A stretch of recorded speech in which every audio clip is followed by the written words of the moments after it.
Hello and welcome to another episode of the Construction Corner podcast. I'm Dylan, I'm your host, and this week I am joined by my blue collar badass.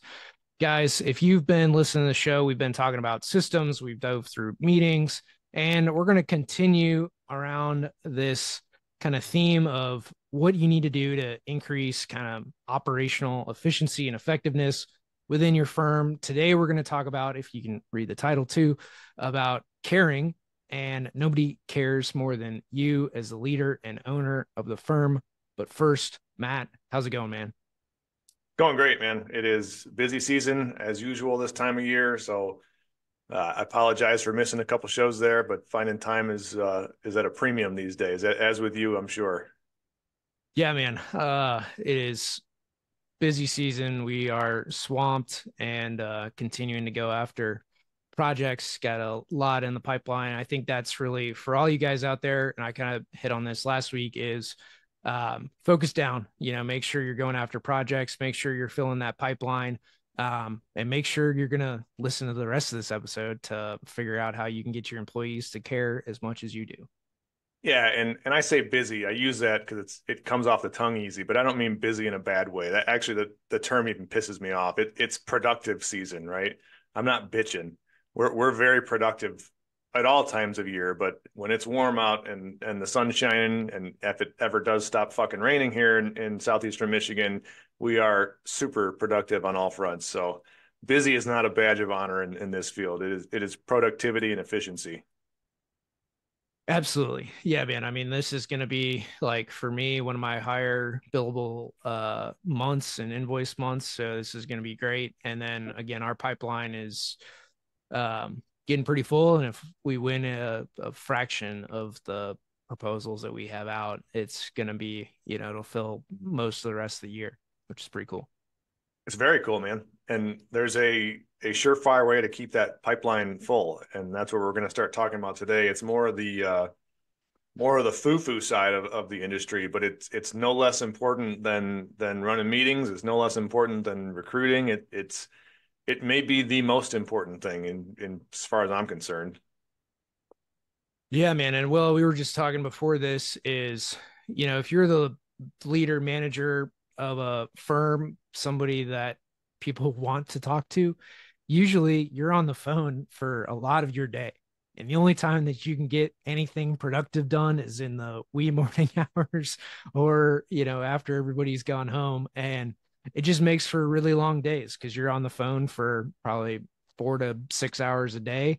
You're filling in little stuff in between, and then you're doing the bulk of your work kind of on the shoulders of the day. So it just makes for really long days. And again, this is the life we've chosen. And then really, if you care, this is also going to be the life that you're going to live, even if you don't own the firm.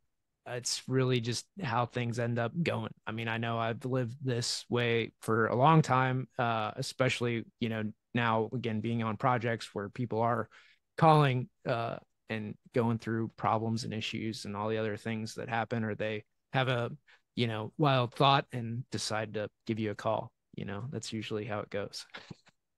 Yeah, man, and it's there's a learning curve that comes along with hiring staff too and building an actual team, and it's something I've had to struggle with because I did the same thing you're doing for a very long time, right? I did it all. And now that I've added a team behind me that is kicking ass and I can delegate things, that means that I was just looking as you were saying that I had 7 hours of meetings today in total. So I wake up at 4:30, 5 o'clock, and I have, an hour and a half of don't effing bother Matt time. I work out, I read, I do all the stuff I need to do. And then it's meetings and phone calls until if I get a break at 4 to record a podcast, awesome. But but to do that, I got to know that my team gives a shit, right? They're not just coming in and punching a clock 8 to 5 because that's not the culture we're building, and it also is not the way that we get the clients we get, and it's not the way that we succeed like we do. So you, it's been a learning curve to say the least to try and filter that out and make sure that they care even a shred as much about our clients and our success and our projects as I do. Yeah, man. Well, and I think is the other thing through this is as leaders, as managers, you also need to protect and block for your teams to make sure that the people that are doing the work, right, that the guys that are executing it are protected, that they're not getting inundated with all the crappy questions, right? That somebody is filtering that information, taking that incoming so that those guys that are doing that work, right? So on the engineering side, it's going to be the easiest for me to walk through. And then I'd love to have a field example is like the guys that are doing design, right? Putting drawings together, doing all the calculations, running through it, doing the code research, making sure that everything is, kosher on that side of things. Like that just takes a lot of very intense time. It takes a lot of reference. It takes making sure like I have a project right now that I'm going through where it's a high rise. And with that, there's all the high rise stuff that comes into play. But different code years and different jurisdictions and everything else have different interpretation or different requirements for elevators. It's the particular thing and how they go on life safety. Well, you read the most recent IBC, if it's sprinkled, you don't have to do some of this stuff. If you go back a few IBC versions, well, they don't have any of these exceptions, right? So you then like you got to make sure that all this is done, but that takes real time, real dedication to go through that. So as leaders and managers, it's incumbent upon you to really block for your team so that they can have that uninterrupted time, right? As a manager, it is your kind of duty to take all those calls, be in all these meetings, wear your voice out throughout the day, take a lot of notes, and you do that for your team so they can do the work. Yeah, I mean, and in my role, I mean, it's doing that all day long so that there is the work to do, right? Like you got to put food on the plate so that the people can eat. Um, and I've been able to develop some people here that have really helped in that end. So we have a kick-ass PCS manager who is really becoming a fucking ninja of navigating through municipal nonsense, right? Figuring out the entitlement process so that our estimator doesn't have to do all that shit. He can focus or she can focus on doing the estimate, where the PCS manager is getting all those parts and pieces that are part of the overall process. It's a mind-numbingly excruciating part of the process, but it's a part of every process. And so having someone like that can take that portion of the workload and really navigate it at a high level very well and get it organized allows then the next person to really focus on what they're doing. And if we can all do that from every level in the organization, then we're all kind of churning and burning at our most efficient, and that's when the magic happens, man. That's when shit really starts moving in a great direction. And there's times like on our field guys, a recent example that I can share without naming any names, but there's always this stigma, right? Nobody wants to call me as the owner. My guys don't want to call me and tell me they're having a problem with, say, a subcontractor. They will do everything in their power to handle that shit on their own before they call me, which is great. Okay. Because the inverse, and I've been there, like, I don't want to get that again. I had guys that would call me every 3 seconds, right? Asking me how do I wipe my ass, boss? I don't need that shit. But now it's to the point where like when I do get the call, something is bad. Like it's like they're calling dad. And so I got to step in. And this happened recently with he doesn't listen to podcasts because he's still got an 8-track in his car. Um, our glass guy completely has shit the bed. Just didn't order things on time, didn't get things on time, and now it's costing us time on a project. Um, my point being, like, you got to be able to be flexible, right? You have to be able to when you're in my seat here, anyways. Like, I got to be able, at a minute's notice, like if shit's gone wrong enough that my guys are calling me saying, "Okay, my hands are, I don't know what to do." I got to be able to basically drop everything I'm doing or find some time, make some time in between meetings and handle the problem, put the fire out. And when you have that culture in your organization where everyone can do their own thing very well, it's really great because those calls to dad, those calls to me to like help and put the fire out are very few and far between. But it now helps to me for me, like I know when that phone rings, like that's the bat phone, dude. Like if they're calling me, I have to take care of it now because it's reached that critical level. So it's it's a good place, but it takes a lot of formulation and a lot of kind of coaching, if you will, from the leadership level out to all the people who are doing what they're doing. And that's just it, is ingraining it in your people and really hiring those types of people that care, and I've pretty much every firm that I've worked in is, you care about your level of work and really making sure that it's good, it's right. And when you send it out the door, because again, for me, like I've got my name on it, right? Like it's signed, sealed, much like you're in the construction world, like the general contractor, it's their kind of stamp of approval on all the work that's done under them. So for, and I mean, this is for everybody, right? Like your reputation, how you're perceived is done by the quality of your work. And if you start putting out really bad drawings, bad work, or even if you messed up on something, if you don't solve it, if you don't work through the problem, if you hide under a rock and no one can contact you, right? Or you don't call somebody back, then I mean it just ruins everything that you've built up until that point. And so in this industry, and a lot of people that come into it don't understand this, but it is very much an old boys club. And we've covered this on the podcast, but for very good reason, is that it is your reputation up until that point. And so you don't gain that reputation overnight. You gain it over years and decades of consistently executing high quality work for your clients that trust you, that tell others that you can use them and they will deliver. And that's how this is done. And so for new and incumbent folks, like, yeah, you got to take smaller projects. You've got to do the little things that you might not otherwise want to do. And even if you came from a big firm, like a top 10 design firm or construction firm, and start your own shingle, well, yes, you have all the experience, but not all of that comes with you. Right? You're not carrying that big boy banner. You got your fresh, clean slate. And so you got to build all of that back from the ground up. And that's just the way it goes.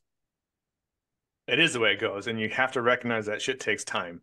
You can't just snap your fingers and have it be a perfectly well-oiled machine, right? I mean, I'm 7 years deep into this company, and honestly, just now getting to that level. And part of the reason we had this as a topic is a recent episode that happened, which we'll get into. But we've touched on this before too. Like you can't, the work-life balance conversation.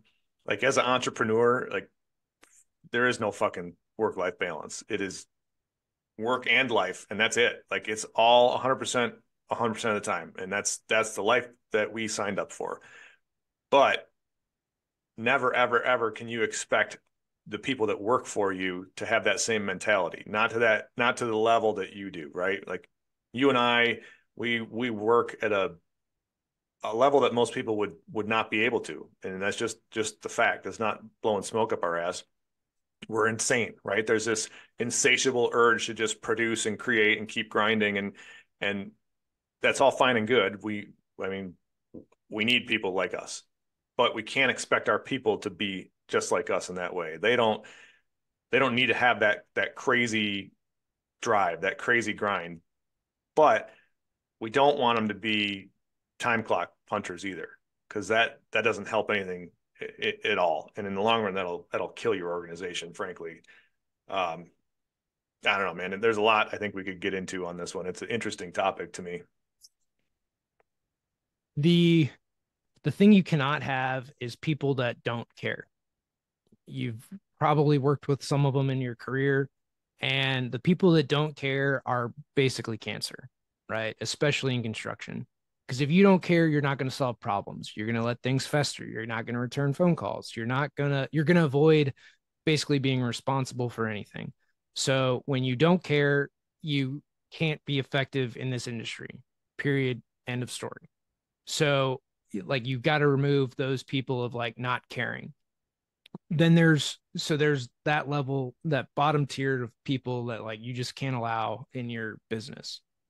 The next kind of tier is the folks that they care, but they've got kids, they've got to be home, they want to be at all their sports games, they put their family above work. Not that they don't care about work, but they're not going to go that extra mile outside of it, right? They're going to work their 40. They will be great in their 40 and they will go home, right? It's not punching the clock necessarily, but they Right. have a time constraint around their life that they choose to do. And that's fine, right? They're going to be great, execute at their job, and you can count on them for those things. So that's kind of the second tier of folk, right? They're going to do great, and you got to put the systems in place so they can be great. You know, they're not taking every phone call from every Tom, Dick, and Harry on the project. They're not getting inundated by internal meetings. They're not getting, you know, railroaded by other project managers, especially in design firms, because there's like 6 project managers that want shit from them like today. Like you got to defend all that from happening so that they can again be very effective in their 40. And you just got to know that going in with those people, right? They're like, hey, they will be here, they will do great, but they're, again, they got family commitments and that's it. Cool. And then there's a level of us where you care, you're going to do great work, you're going to work until it's done, right? You don't really care. I mean, you care, but you're going to work until it's done. If it takes 12 hours, 10 hours, 6 hours, like it will get done, you will do it, and you will get it back to folks when you say you get back to them. So there's that. And then there's like the owner of the company who is going to, well, there's two types of owners. There's the guy that's going to kill themselves to get everything done and over deliver, over promise, and grind through it until they're forced to take a thing. And then there's the owner that built his team up and is, you know, on the lake every weekend, starting on Thursday, coming back on Tuesday, you know? Yeah, yeah. The latter is an asshole. We'll just put it that way. Um, you kind of touched on it in last week's show about, the three different priorities and how those shift and morph over time. But, I guess I don't want to come off like I'm dogging the people who are working their 40 hours, right? The 9 to 5 time clock puncher is the guy or the girl, man or woman that truly just couldn't care less. They're there for a paycheck. Nothing phases them because they don't care. They just truly, they can get fired, they can quit. And it just, they're indifferent to most all things. We just went through this. We parted ways with someone who, good dude, ton of potential, fucking ton of potential, but he just didn't want it. And we did our thing. We're amicable, and that we're all better off for it, and so is he. But it's the having the priority of family and things. That's great. You should have that, and then work your 40 hours as long as shit's getting done. Like go home early, take off on a Friday. I don't care. Go play baseball with your kid, make their games, all that good stuff. What I really wanted to get into today, though, is the level of caring, kind of on a more micro level, caring specifically for your client's success and for the project success, and that's so I'll just rip it off here. What happened recently? We had a client that it's a great dude. He is a big client of ours. He wants what he wants, right? And he knows what he wants sometimes. And a lot of times, other than that, he kind of needs some guidance. And that's what we're here for. That's the service we provide. We're not plan spec GCs, right? We're soup to nuts guides through this weird world of construction. So he kind of threw up the bat sign and said, "Hey, I need a meeting with myself and my business partner here.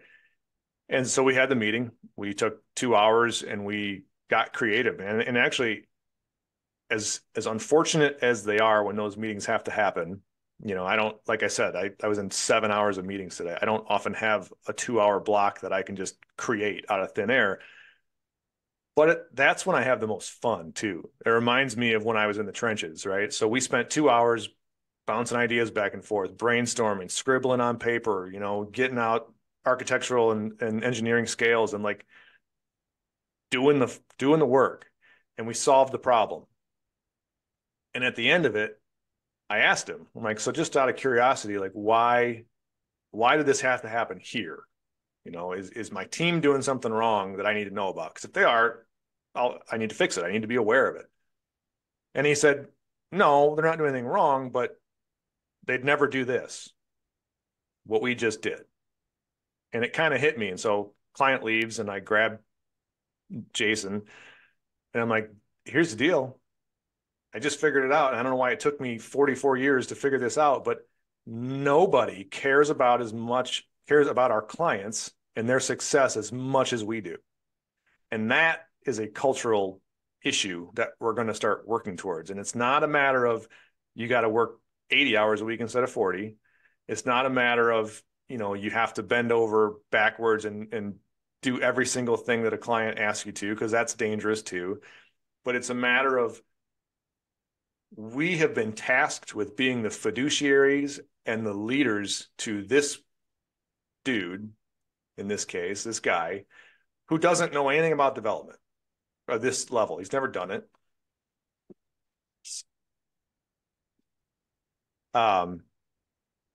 And we have to be the ones to really help him through this. And if we're not willing to do that and to go out and pull out all the stops and to dedicate 2 hours if it takes that, then we're failing our client.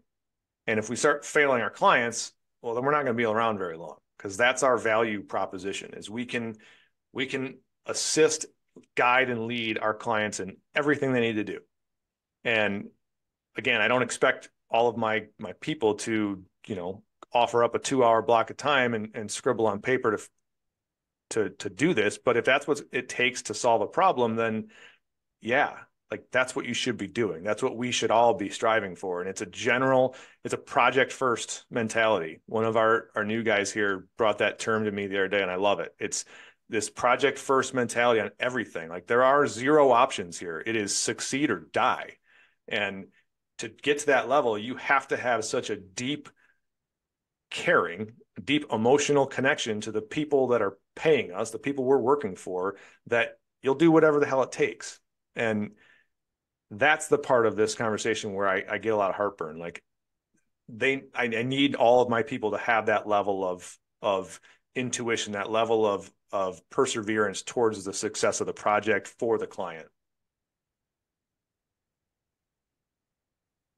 There's a lot of things in construction that are thankless, right? That the client will never know that you did it. They will never know what pains you went through to get there. And like, for example, there's a lot of things that we do for electrical systems for expansion or for future work. And a lot of that's buried and hidden. It's adding spare breakers to panels, it's putting in spare conduits that we leave somewhere so that they can pull for the next thing. And a lot of that is kind of unnoticed. It's appreciated for future stuff. And the client just never knows any better. They save a bunch of money that they don't even know they saved. And there's a lot of those things that are just going to be thankless. In this instance, you were thanked for solving the problem, but a lot of the things that we do are not that way. And you, in construction, you just have to be okay with not being thanked, but knowing that you did your best work. You have to have a lot of internal pride, a lot of internal validation, and just winning the next project should be good enough. But for a lot of people, that is really, really hard. It's you have the job until you get fired. Not you keep getting rehired. It's you have it until you get fired.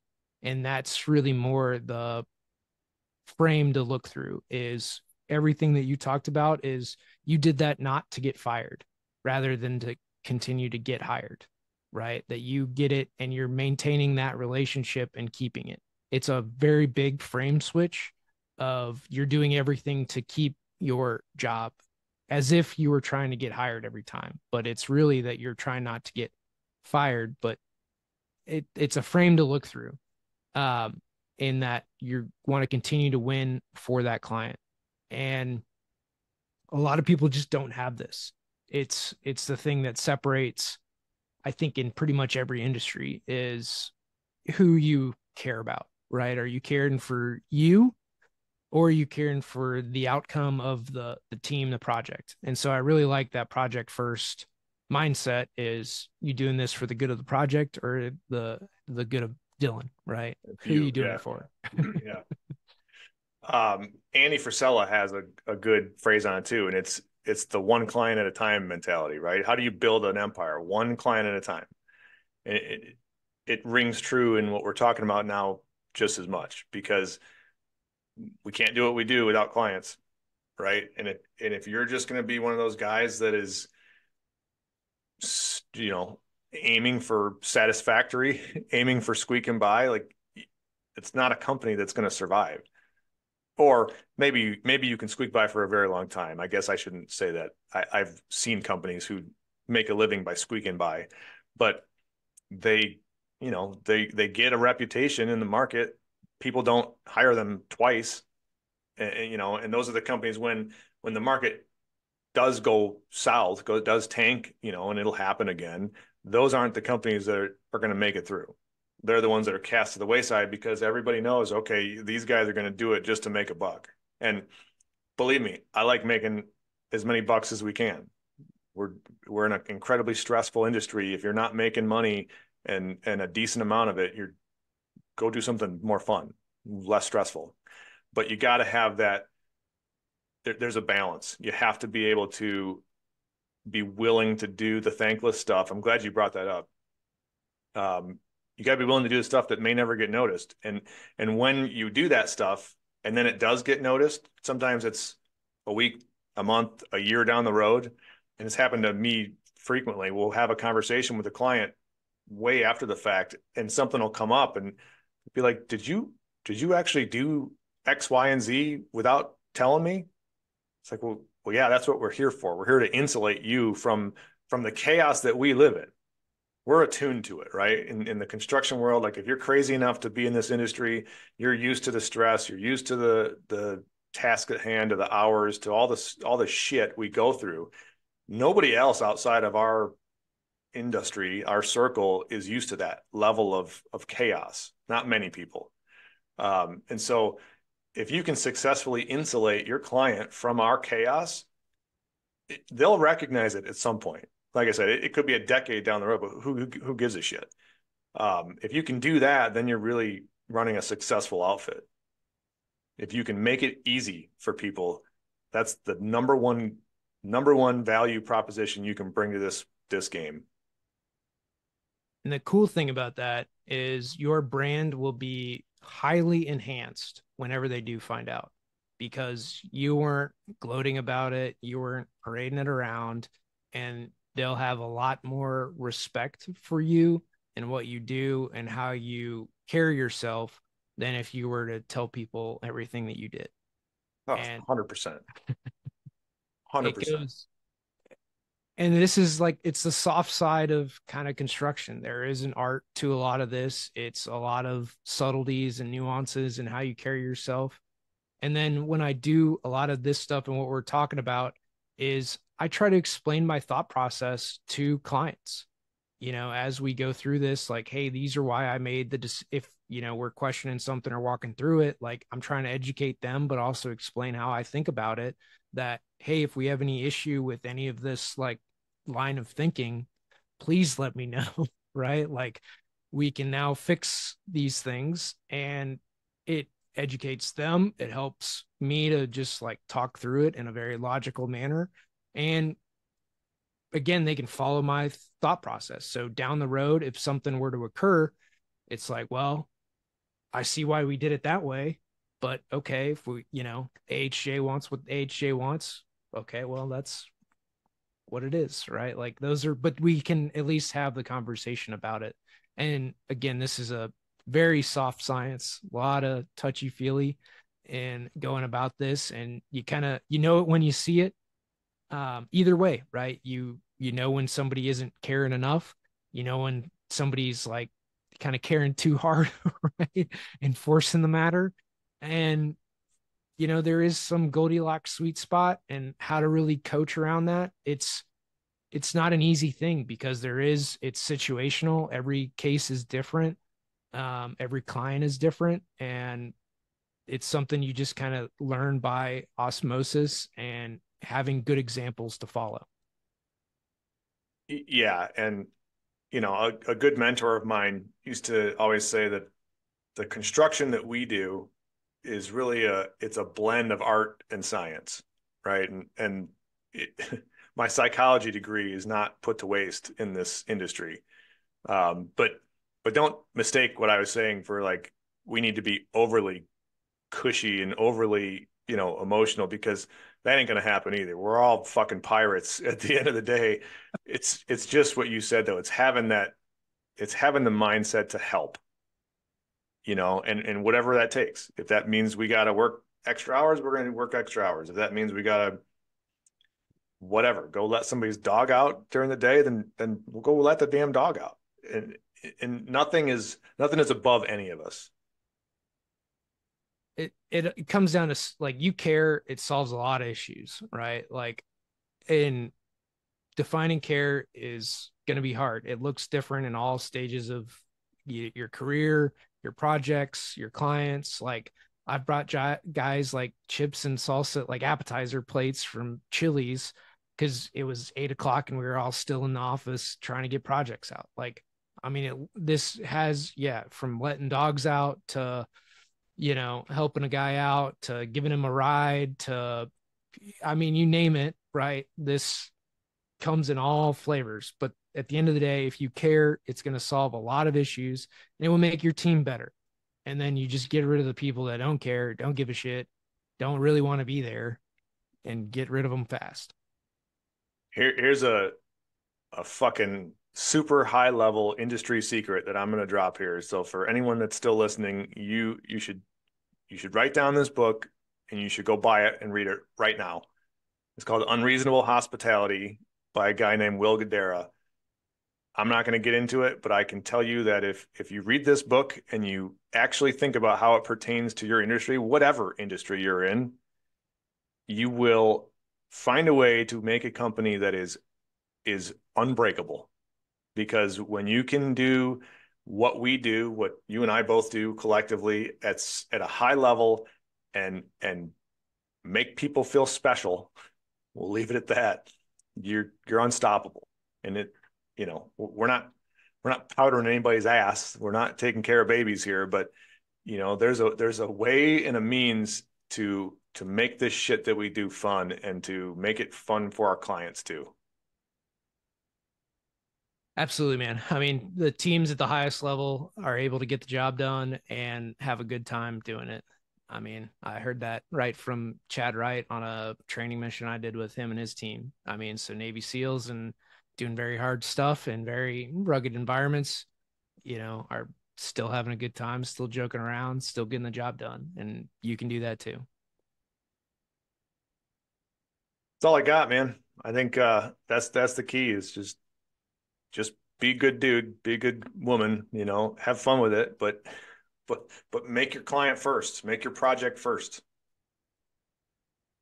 Absolutely, man. It's not rocket science. You care, you remove distractions, you get done what you need to do. Things go pretty well. You just do the simple things well, and a lot takes care of itself. But with that, guys, that's going to be this episode of the Construction Corner podcast. Remember to share the show if you got anything out of it.